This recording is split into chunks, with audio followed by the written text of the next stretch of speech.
2nd of October. My name is Anette Hansen. My matriculation number is S1863528. We're titrating NaOH against the analyte, which is H2O.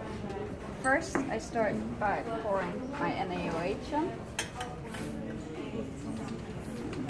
I put some of it into waste,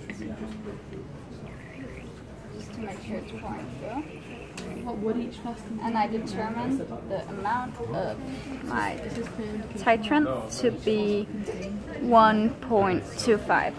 I write this down. Then I remove my waste. Add in phenolphthalein. You add 2 to 3 drops of this. Okay. Then you shake it up. Put it under the burette. Then you open the burette while you shake. So you should have these.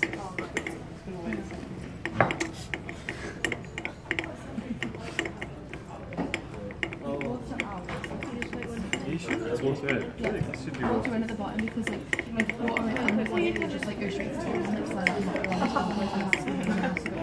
At some point, it will start slowly turning color. Let's just assume there's a wee bit of crap there. At this point, you'll start adding it drop by drop. When you add it drop by drop, you need to put in some just deionized water on the tip. You keep shaking, and then you'll add more deionized water. You try and spin it on.